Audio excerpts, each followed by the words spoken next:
true. Nervous. Very, very dreadfully nervous I had been, and am. But why will you say that I'm mad? The disease had sharpened my senses, not destroyed, not dulled them. Above all was the sense of hearing acute. I heard all things in the heaven and in the earth. I heard many things in hell. How then am I mad? Hearken and observe how healthily, how calmly I can tell you the whole story. It is impossible to say how first the idea entered my brain, but once conceived, it haunted me day and night. Object, there was none. Passion, there was none. I loved the old man. He had never wronged me. He had never given me insult. For his gold, I had no desire. I think it was his eye. Yes, it was this. He had the eye of a vulture, a pale blue eye with a film over it. Whenever it fell upon me, my blood ran cold, and so by degrees, very gradually, I made up my mind to take the life of the old man, and thus rid myself of the eye forever. Now, this is a point. You fancy me mad. Madmen know nothing, but you should have seen me. You should have seen how wisely I proceeded, with what caution, with what foresight, with what dissimulation I went to work. I was never kinder to the old man than during the whole week before I killed him. And every night, about midnight, I turned the latch of his door and opened it oh so gently. And then, when I had made an opening sufficient for my head, I put in a dark lantern, all closed, that no light shone out. And then I thrust in my head. Oh, you would have laughed to see how cunningly I thrust it in. I moved in slowly, very, very slowly, so that I might not disturb the old man's sleep. It took me an hour to place my whole head within the opening so far that I could see him as he lay upon his bed. Would a madman have been so wise as this? And then, when my head was well in the room, I undid the lantern cautiously. Oh, so cautiously, for the hinges creaked. I undid it just so much that a single thin ray fell upon the vulture eye. And this I did for 7 long nights, every night, just at midnight. But I found the eye always closed, and so it was impossible to do the work, for it was not the old man who vexed me, but his evil eye. And every morning when the day broke, I went boldly into the chamber and spoke courageously to him, calling him by name in a hearty tone and inquiring how he had passed the night. So you see, he would have been a very profound old man indeed to suspect that every night, just at 12, I looked in upon him while he slept. Upon the 8th night, I was more than usually cautious in opening the door. A watch's minute hand moves more quickly than did mine. Never before that night had I felt the extent of my own powers, of my sagacity.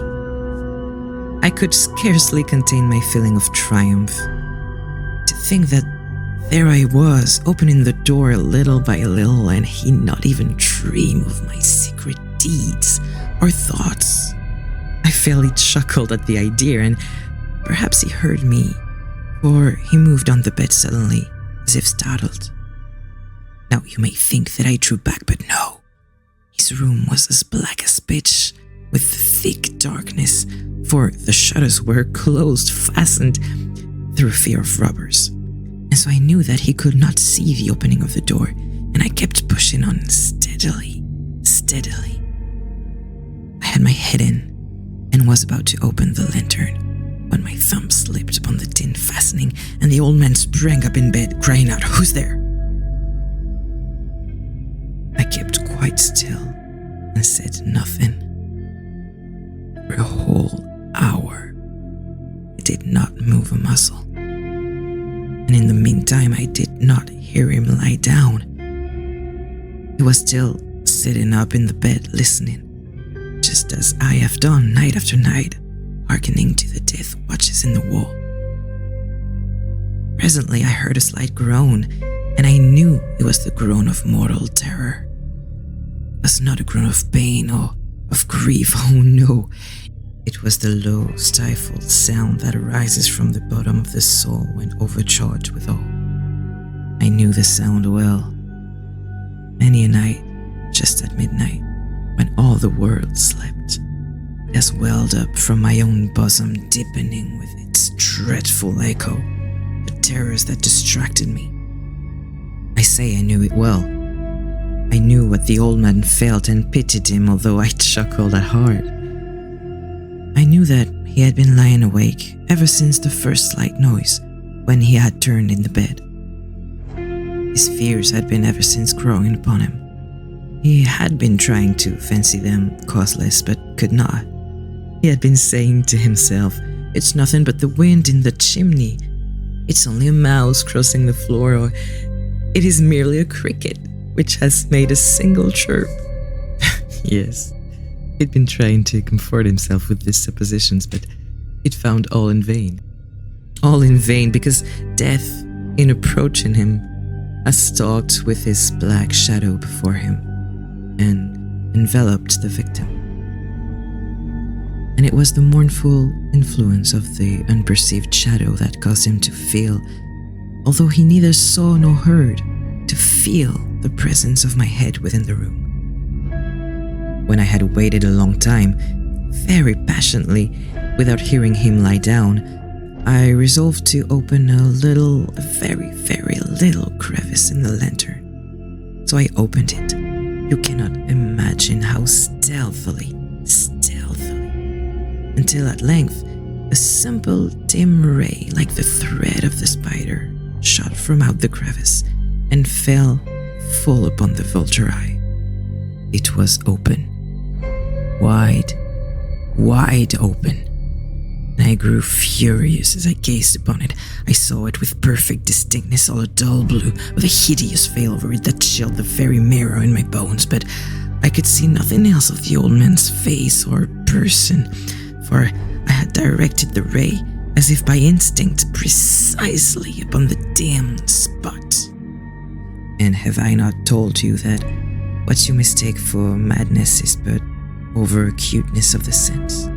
Now, I say, there came to my ears a low, dull, quick sound, such as a watch makes when enveloped in cotton. I knew that sound well, too. It was the beating of the old man's heart. It increased my fury, as the beating of a drum stimulates the soldier into courage. But even yet, I refrained and kept still. I scarcely breathed. I held the lantern motionless. I tried how steadily I could maintain the ray upon the eye. In time, the hellish tattoo of the heart increased. It grew quicker and quicker, and louder every instant. The old man's terror must have been extreme. It grew louder, I say louder every moment. Do you mark me well? I have told you that I am nervous, so I am. And now, at the dead hour of the night, amid the dreadful silence of that old house, so strange a noise as this excited me to uncontrollable terror. Yet, for some minutes longer, I refrained and stood still. But the beating grew louder. I thought the heart must burst. And now a new anxiety seized me. The sound would be heard by a neighbor. The old man's hour had come. With a loud yell, I threw open the lantern and leaped into the room. He shrieked once only. In an instant, I dragged him to the floor and pulled the heavy bed over him.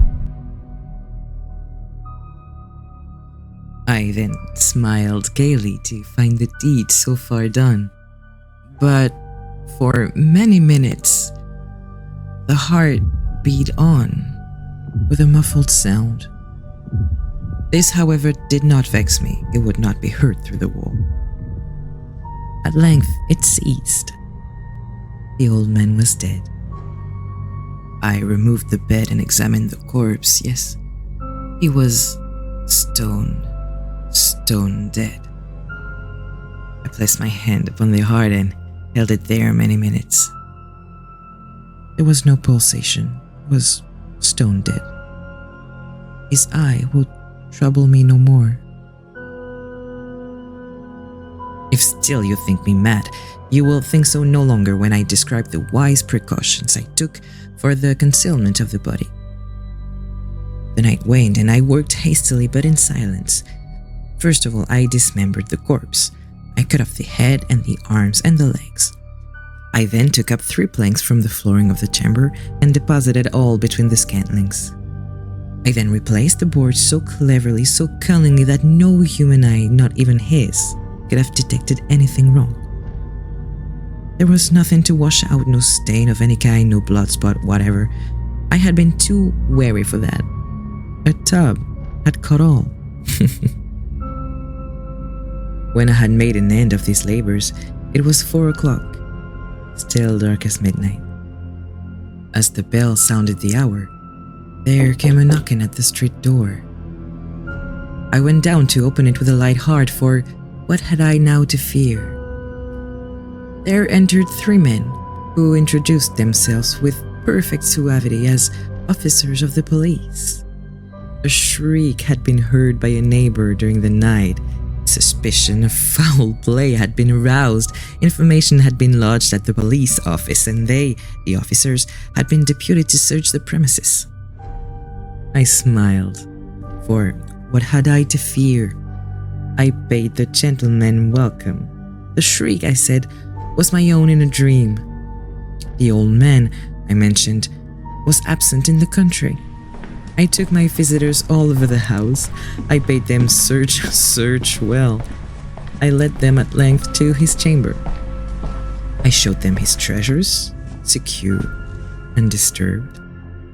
In the enthusiasm of my confidence, I brought chairs into the room and desired them here to rest from their fatigues, while I myself, in the wild audacity of my perfect triumph, placed my own seat upon the very spot beneath which reposed the corpse of the victim. The officers were satisfied. My manner had convinced them. I was singularly at ease. They sat, and while I answered cheerily, they chatted of familiar things, but ere long I felt myself getting pale and wished them gone. My head ached and I fancied a ringing in my ears, but still they sat and still chatted. The ringing became more distinct. It continued and became more distinct. I talked more freely to get rid of the feeling, but it continued and gained definiteness until at length I found that the noise was not within my ears. No doubt I now grew very pale, but I talked more fluently and with a heightened voice, yet the sound increased, and what could I do? It was a low, dull, quick sound, much such a sound as a watch makes when enveloped in cotton. I gasped for breath, and yet the officers heard it not. I talked more quickly, more vehemently, but the noise steadily increased. I rose and argued about trifles in a high key and with violent gesticulations, but the noise steadily increased. Why would they not be gone? I paced the floor to and fro with heavy stride, as if excited to fury by the observations of the men, but the noise steadily increased. Oh God, what could I do? I foamed, I raved, I swore. I swung the chair upon which I had been sitting and grated it upon the boards, but the noise arose all over and continually increased. It grew louder, louder, louder, and still the men chatted pleasantly and smiled. Was it possible they heard not? Almighty God, no, no, they heard, they suspected, they knew. They were making a mockery of my horror. This I thought and this I think, but anything was better than this agony, anything was more tolerable than this derision. I could bear those hypocritical smiles no longer. I felt that I must scream or die, and now, again, hark, louder, louder, louder, louder, louder. Villains! I shrieked. Dissemble no more. I admit the deed. Tear up the planks. Here, here. It is the beating of his hideous heart.